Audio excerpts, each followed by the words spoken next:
So this week for your discussion assignment, I posted an article for you guys titled "A Defense of Abortion" by Judith, Jarvis, Thomson. And what I'd like you to do is to evaluate the analogical arguments on which her defense of abortion is based upon. Your reading this week is on various forms of deductive argumentation and various forms of inductive argumentation. Arguing by analogy is a very popular form of inductive argumentation.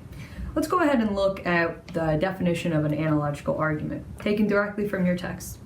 An analogical argument begins by asserting that two things, let's call them X and Y, have many features in common. Next, let's say an additional feature is discovered in X, and it's something not known to be possessed by Y. Then the conclusion of your reasoning would be that Y probably has that feature too. So let's look at an example of this. Premise 1. Monkeys and humans have similar hearts. Premise 2. Drug X cures heart disease in monkeys. So the conclusion, drug X probably cures heart disease in humans too. What you're doing when you're reasoning in an analogical way is you're concluding in a similarity based on a similarity. All right? Of course, the similarity in your conclusion is novel, or it's a new idea, or it's a moral defense, for example. So let's take a look at a defense of abortion, and let's talk a little bit about Thomson's arguments and her analogical arguments. Now, first, one thing I want you to notice, it's actually a very important feature of her analogical arguments.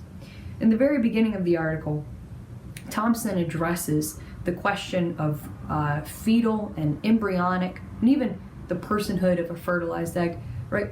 Are these instances of physical reality, do they qualify as human personhood? This is a massively large bioethical and moral and scientific question. And obviously it's become so many more things. It's also a political question, and a social question, and a religious question. And for Thomson, it is ultimately a very distracting question. Her analogical arguments do not hinge on the personhood or lack thereof of a fertilized egg, an embryo, or a fetus. So in the beginning of her article, she says, let's just put that aside.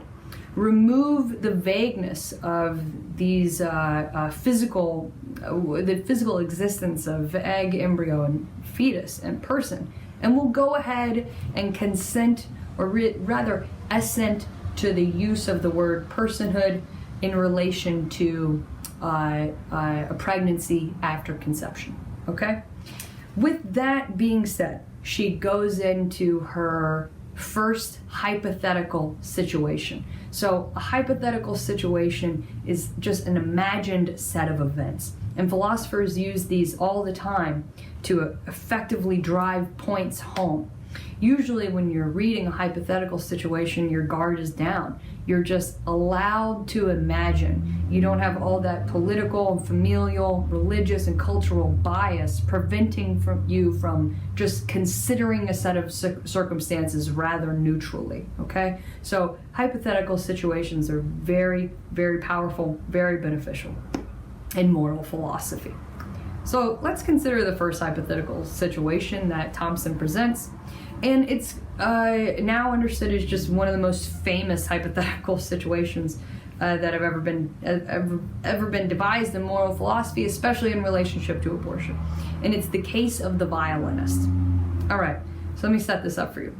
Imagine you wake up one day in a strange environment, and you're not sure what's going on, but you look down at your body and you realize that you're hooked up to all these tubes.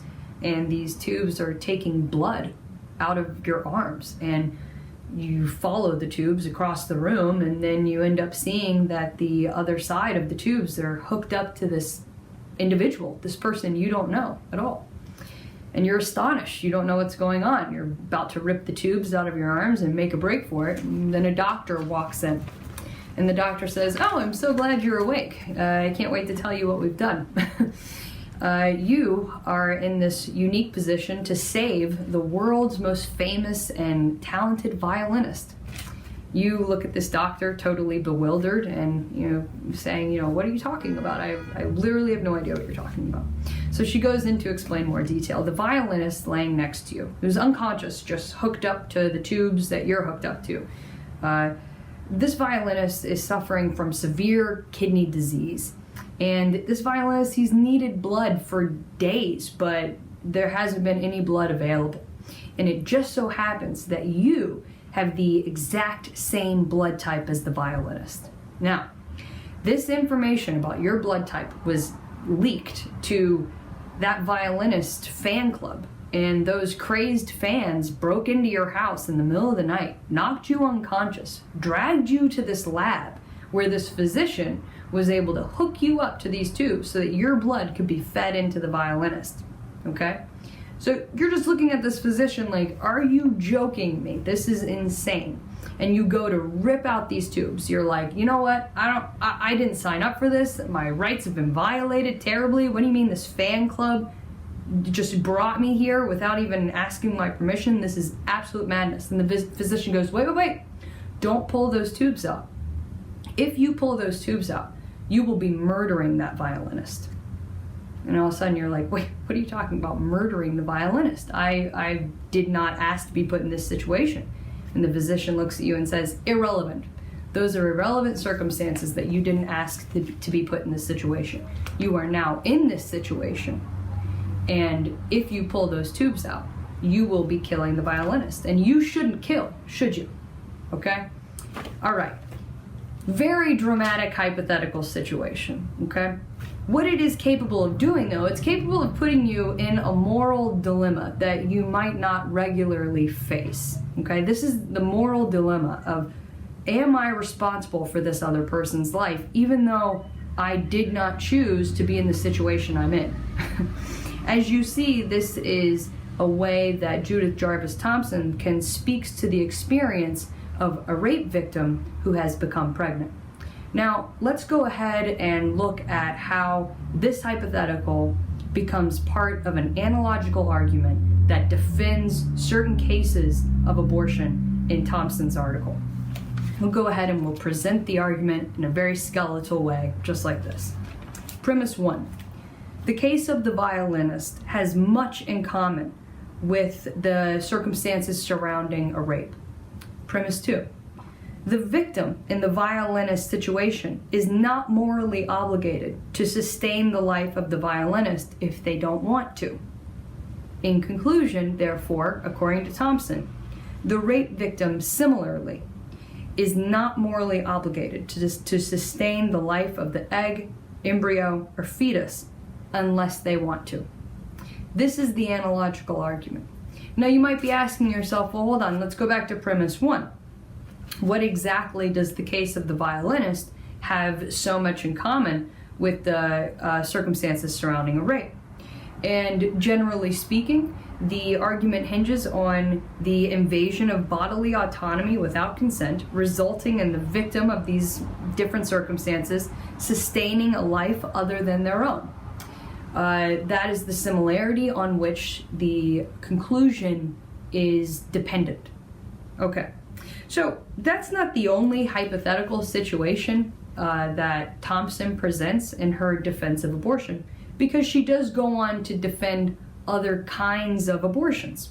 This argument I presented to you defends a specific set of cases or groups of abortion, and those are abortions that would occur resulting from a pregnancy that results from rape. Okay?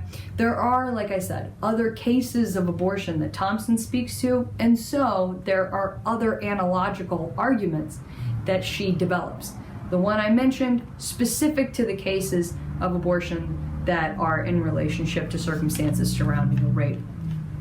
Now, for the discussion assignment, I want you to evaluate either the analogy I went over in this video or another one of the analogies in Thomson's article. And Thomson's article is actually, it's very, very interesting and filled with a couple more analogies that I definitely encourage you to read and to check out. As far as evaluating a analogical argument goes, you can see steps 1 through 6 on how to evaluate arguing by analogy in your textbook on pages 269 to 270.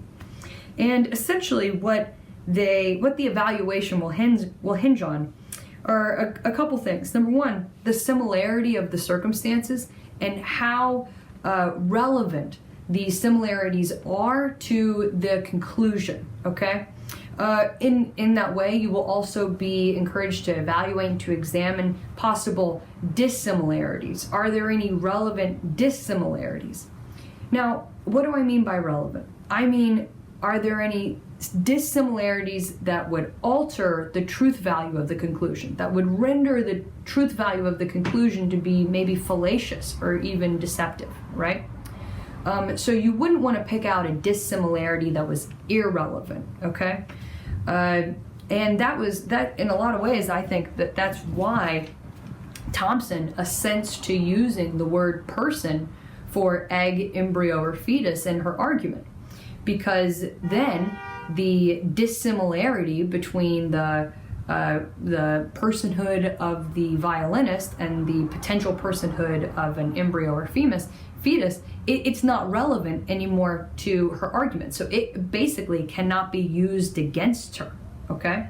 So very, proactive on Thomson's part. Now, another thing you're going to want to look at when you're evaluating an analogical argument is the causal relevance, or the cause and effect connection. Something else is also the broadness or the narrowness of the conclusion. Like, does this argument cover enough ground?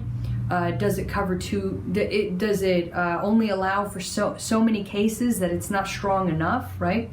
All of these factors will go into you evaluating an analogical argument and ultimately calling it strong or weak, okay? So what I want you guys to do over the course of the week is to review the 6 steps in how to evaluate an analogical argument, and then implement that evaluation process in assessing Thomson's analogical arguments in the article A Defense of Abortion. All right. And if you have any questions, please feel free to reach out. You can message me, email me. We can set up a phone conversation. That's all I have for you today, and I hope you guys have a great week.